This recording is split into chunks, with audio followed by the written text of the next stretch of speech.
Caused by Hurricane Helene and a multi-car accident in Warren County. MTSU steps up campus security measures and legendary figure in country music passes away. All those stories plus your local weather and sports, Middle Tennessee News starts right now.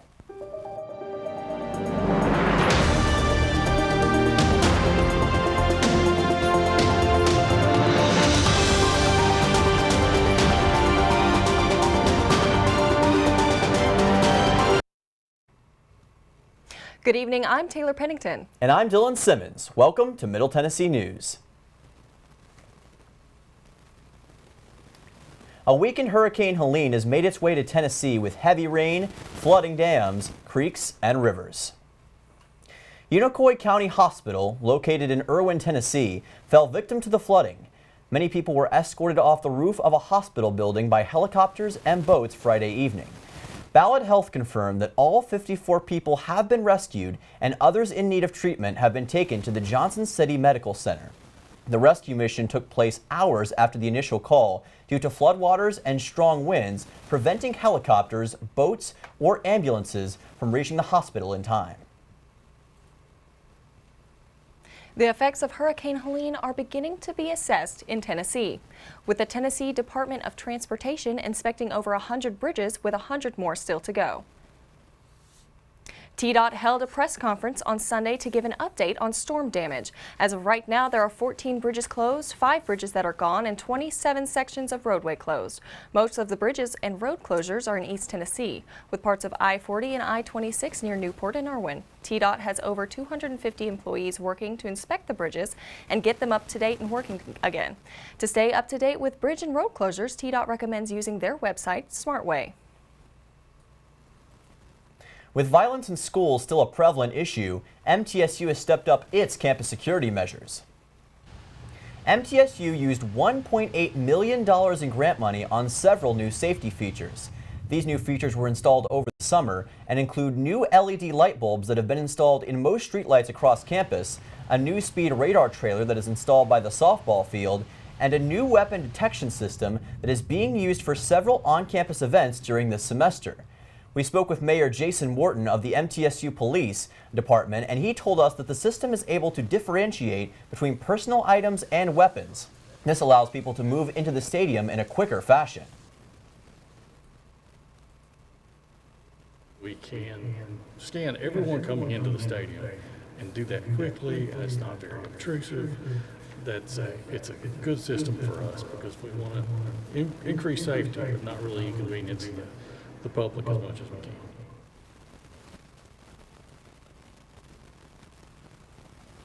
A Wilson County man arrested after a threat of mass violence.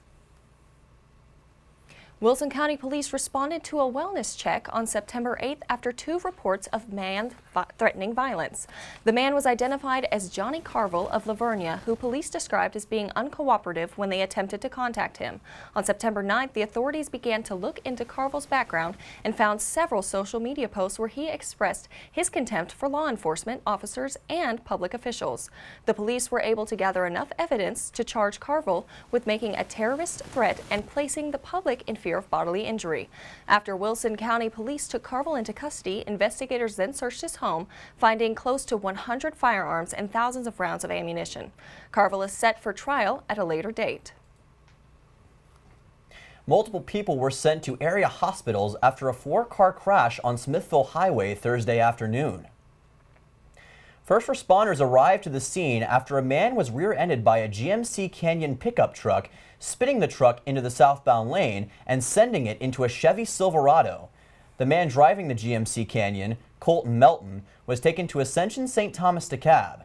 The driver of the Silverado, Hugo Diaz Velasquez, and the passengers in his vehicle were also transported to Ascension St. Thomas by Warren County EMS. The driver of the 2 vehicles also needed medical treatment. Melton was ruled as the at-fault driver. The world has lost a well-accomplished storyteller, songwriter, and actor. Country music superstar Kris Kristofferson passed peacefully at 88 years old. Christofferson served his country alongside his family, earning the rank of captain, becoming Army pilot, and even scrimmaging in amateur boxing. He studied literature and became a Rhodes Scholar, composing music for Willie Nelson, Johnny Cash, and more. Christofferson had a love for Nashville, where he believed music was taken seriously. In addition to music, he appeared in over 110 movies, 90s fan favorites Snipes, and even the Blade franchise. He will be missed and cherished. The Burro Fondo Music Festival rocked the city this weekend. The annual DIY Music Festival includes Friday and Sunday evening shows and a Saturday of concerts at local Murfreesboro businesses. Cyclists usually ride their bicycles between concerts. The weekend's heavy rain forced them to lock their bikes up. A Walter Hill area home hosted Friday and Sunday night shows. The Burro Bar and Grill hosted Saturdays. Vendors like EMSG printers always set up shop at the festival.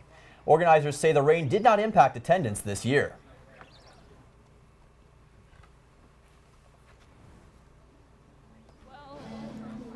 I think it's sort of like an alignment of value. Me and Ben have a particular value set. The whole community is talking about it. Well, I think it's sort of like an alignment of value. Me and Ben have a particular value set. The whole community is talking about it. Well, I think it's sort of like an alignment of value. Me and Ben have a... And now Jacob Burgess joins us with our first look at the weather. Jacob, how are things looking out there today? Well, Taylor, the rain from this weekend is finally gone, but the clouds will remain today and upcoming this week. Murfreesboro will reach a high of 79 degrees today. The rest of the coverage area is in a similar spot. Mount Juliet will reach 78 degrees, while over in Smithville the high will be 75. McMinnville will top out at 76, with Woodbury reaching 77. Finally, in Manchester and Shelbyville, the high will be 74 and 77 respectively. Thanks, Jacob. When we come back, we have an inside look at a Murfreesboro festival that leaves you hungry for more, and a mid-state principal joining an elite group. That's coming up next on Middle Tennessee News. My late friend James Gandolfini and I got to know a lot of combat vets over the years when we were in Iraq and in Afghanistan. And it guts me to know that 22 of you are taking your own lives every day. Yeah, I play tough guys in the movies, but yous are the real tough guys. And the toughest thing to do sometimes is look for help. I want you to know, reaching out is an act of strength. And our friends at Wounded Warrior Project are here to help. You don't have to go it alone. Your Marine Corps' way of life is to defend the American way of life.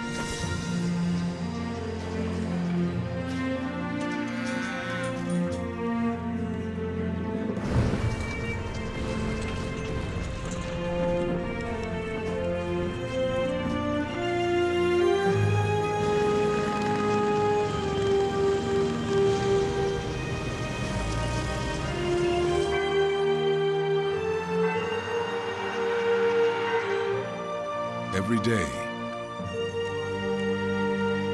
no matter where we serve, we take a stand for our nation, for each other, for us all. The few, the proud, the Marines. I'm a firefighter. A teacher. I'm a farmer. I'm a barber. A waitress. A mom. We're all part of your community. Every day we move in and out of each other's busy lives. It's easy to take for granted all the little moments that make up our everyday. Some are good, others not so much. But that's life.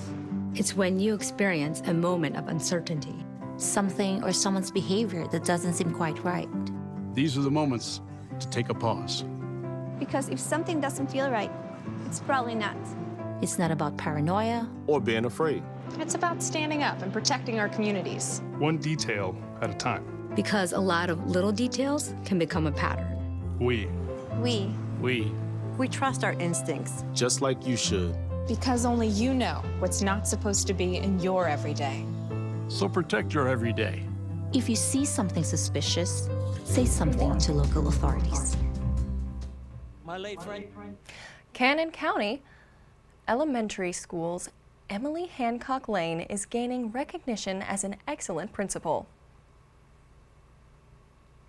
Hancock was recently selected to be a part of the Tennessee Rural Principals Network, an incentive started by the State Department of Education in 2018. The network aims to connect schools leaders across rural Tennessee and give them the tools to reduce isolation and provide quality teaching. Hancock will be representing Cannon County and rural Tennessee, alongside her fellow principals.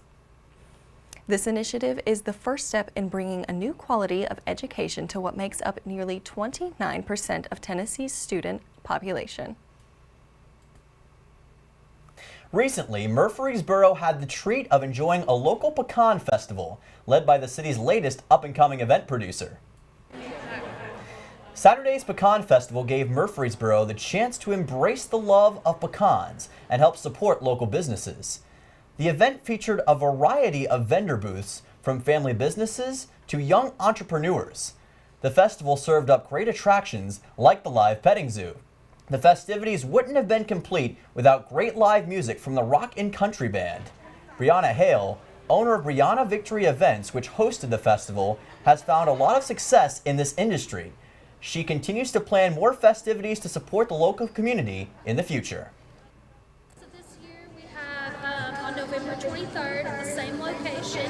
We have a Murfreesboro holiday market, and we will also be taking donations for the elderly, and we will donating it to the nursing homes.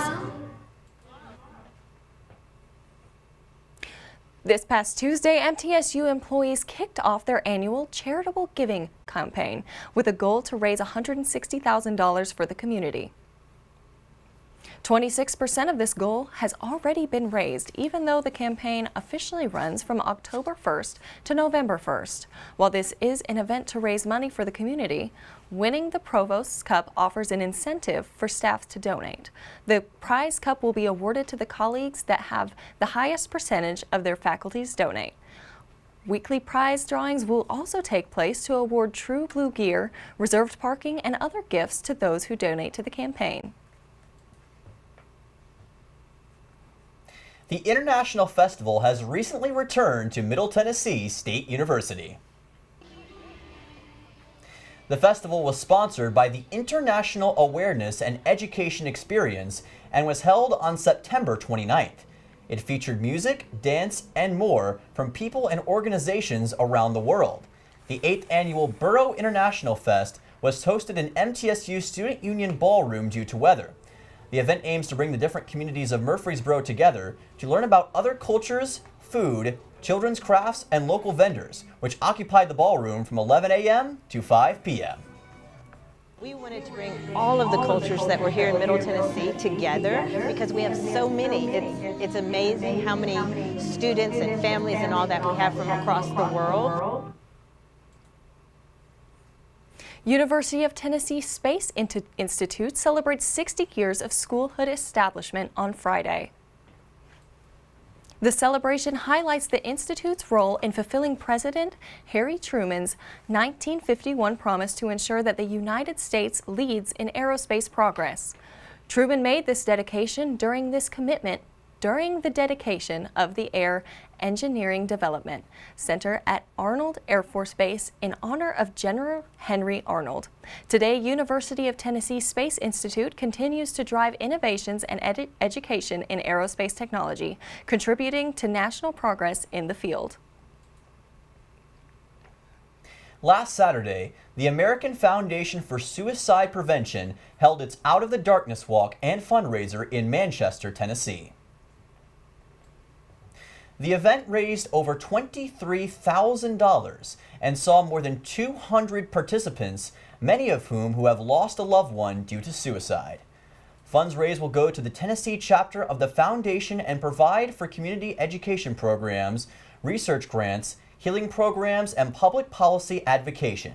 Those in need of immediate help or aware of someone who is or are urged to dial the Suicide Prevention Hotline at 988 or visit the foundation website for links to resources.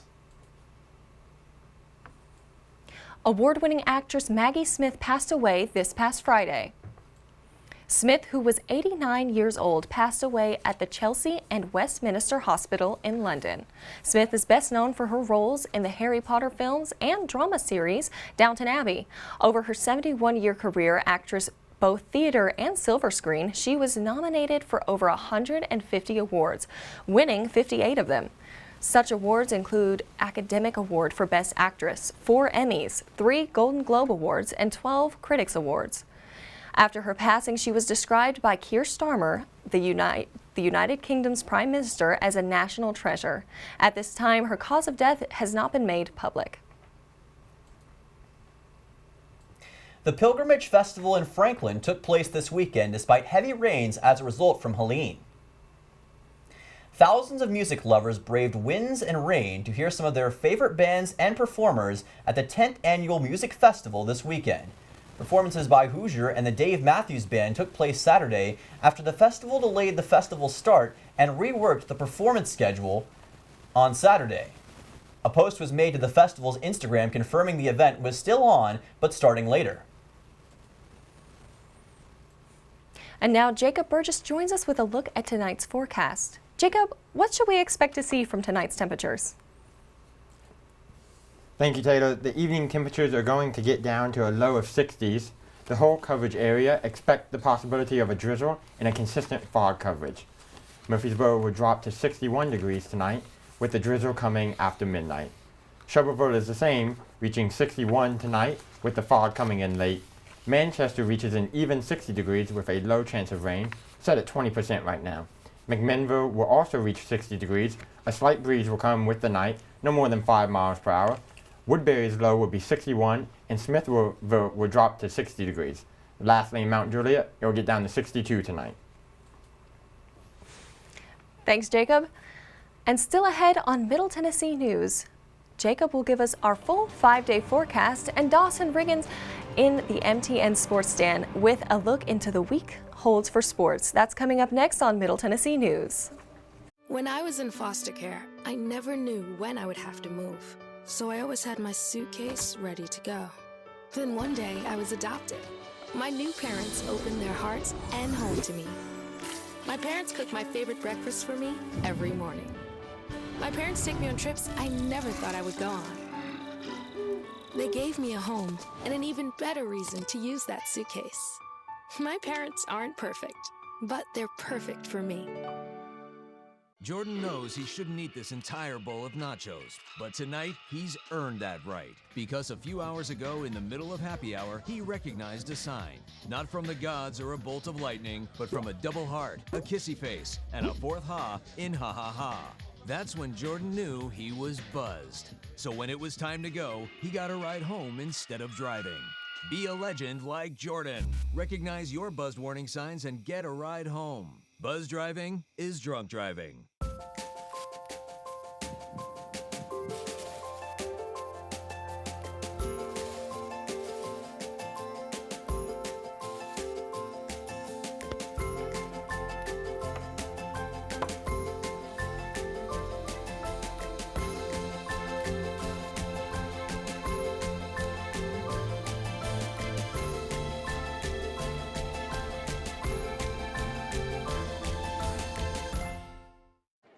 The black truck? Hey, Christina from accounting. Yeah, hi. Hey, I used to date a girl named Christina. Oh, really? Yeah, and then she dumped me for my best friend. You want to see some photos of them that I took? I don't. I thought we talked about this, buddy. Buzzed and overshared again? Yeah. Yeah. I'm gonna call a car. That's a smart idea. So yeah, I know, that's why I did it. Hey, you're gonna get back to the top of the mountain. Does that mean I'm gonna get back with Christina? No. Oh. No, no.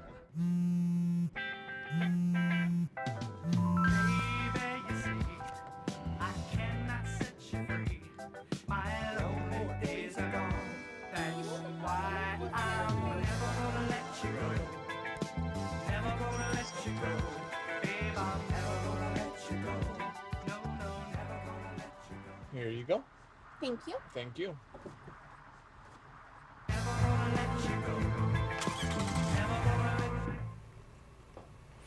Here's Jacob Burgess with our full 5-day forecast and an update on Hurricane Helene.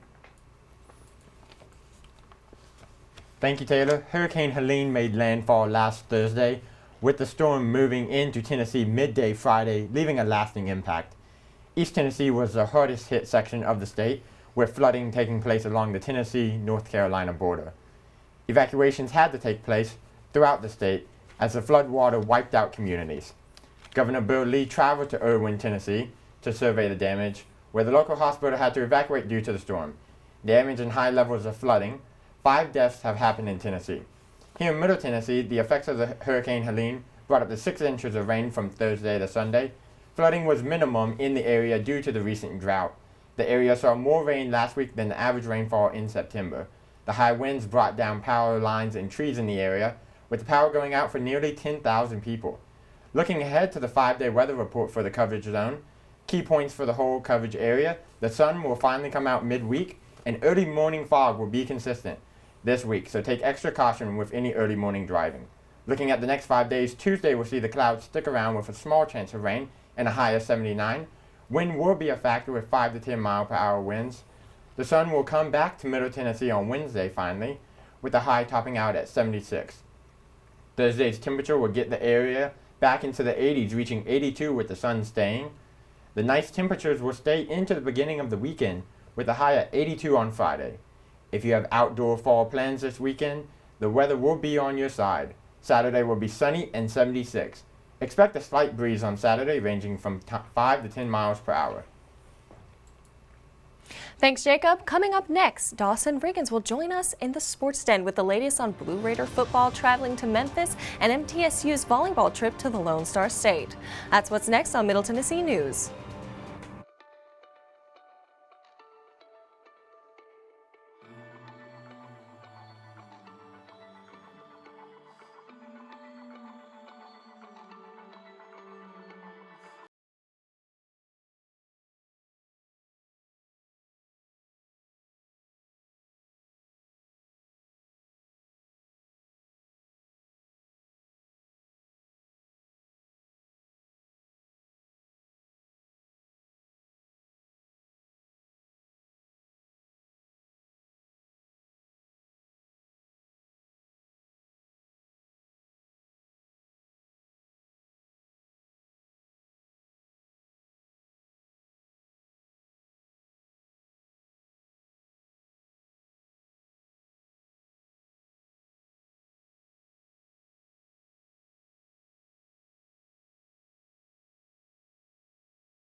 The Blue Raiders football team traveled to Memphis this weekend to take on the Memphis Tigers. The game started back and forth first quarter that included a missed field goal by Memphis. After the first quarter, however, the Tigers offense began to click, scoring all of their 24 points in the second and third quarter. The Tigers defense had a foothold on the Blue Raiders, with MTSU's offense losing 2 fumbles and reaching the end zone only once all game. That one trip to the end zone ended in a score for running back and Memphis native Terry Wilkins. However, that would prove to be the only score for MTSU as they fell to the Memphis Tigers 24-7. The Blue Raiders are off next weekend before taking on Louisiana Tech on October 10th. Despite the loss, Omari Kelly continued to shine for the Blue Raiders. The junior wide receiver caught 6 passes for 174 yards, which included a 69-yard reception in the first quarter. Saturday's performance proved to be Kelly's second 100-yard receiving game in the past 3 weeks. This performance brings Kelly to 471 receiving yards on the season, which leads all Conference USA receivers. MTSU's volleyball team began conference play this weekend on the road against the Sam Houston Bearcats. Thursday's matchup began with a Blue Raider victory, as they won the first set by a score of 25-22. The rest of the weekend was all Bearcats, with Sam Houston winning the next 3 sets to take the victory over MTSU. The Bearcats started off Friday's match by winning the first 2 sets of the night. MTSU was able to bring the third set to a win-by-2 scenario, but were unable to win the set. Junior Adrian Rhoda led the way for the Blue Raiders, tallying 41 kills and 4 blocks over the 2 matchups. The Blue Raiders will be back home this weekend to host the Florida International Panthers. The Blue Raider soccer team traveled out west for 2 conference matchups this weekend. Their road trip began in El Paso, Texas, as MTSU squared off against the UTEP Miners. MTSU would break the scoreless tie in the 13th minute following a goal from Eden Kwale. Manon Labarge would add another goal in the 54th minute to extend the lead for the Blue Raiders. Despite facing 24 shot attempts from the Miners, goalkeeper Denny Gronauer was able to shut out UTEP's offense. MTSU defeated the Niners 2-0 to win the opening match of the weekend. The Blue Raiders then traveled to New Mexico yesterday for a matchup against the New Mexico State Aggies after a scoreless first half. It wasn't until the 88th minute when the Aggies scored only 1 goal of the match.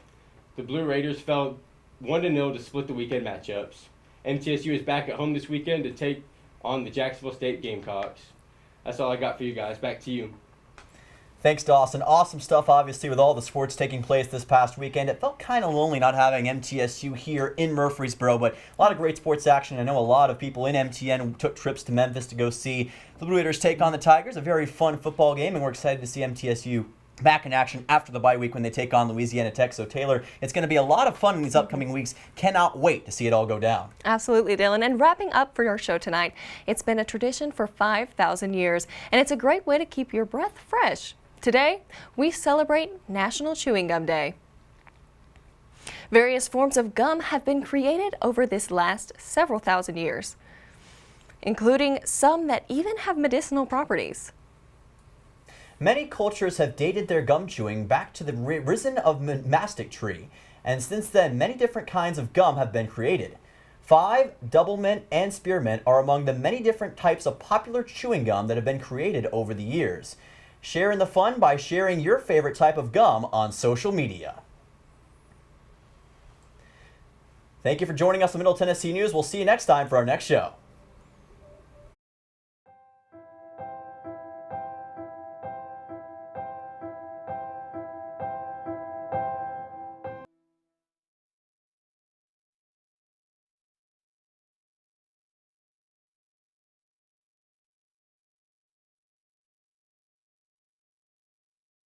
Son, love is like the ocean. You have to tread the waters. Dad, that's not the kind of help I needed. Jessica, will you go to prom with me? Yes. Thousands of teens in foster care can't wait to share their first with you. If I could go back and change it all, I would.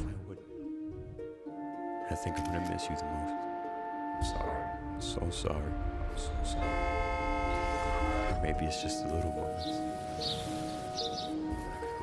I could go back and change it all. If I could go back, I would. But I can't.